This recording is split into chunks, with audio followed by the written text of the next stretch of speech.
National Weather Service in Mount Holly, New Jersey has issued a severe thunderstorm warning for Sussex County in southern Delaware until 1:45 a.m. At 12:10 a.m., severe thunderstorms were located along a line extending from near Viola to 9 miles southwest of Vienna, moving northeast at 65 miles per hour. Hazard, 60 miles per hour with gusts. Source, radar indicated. Impact, damaged roofs, siding, trees, and power lines is possible.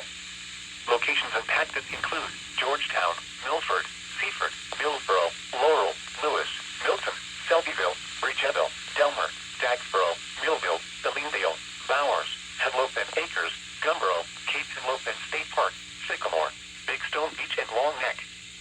For your protection, move to an interior room on the lowest floor of a building. Intense thunderstorm lines can produce brief tornadoes and widespread significant wind damage.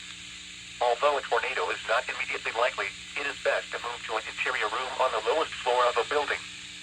These storms may cause serious injury and significant property damage.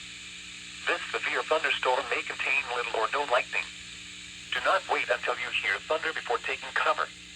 Repeating, a severe thunderstorm warning has been issued until 1:45 a.m. for the following counties: Sussex, Delaware,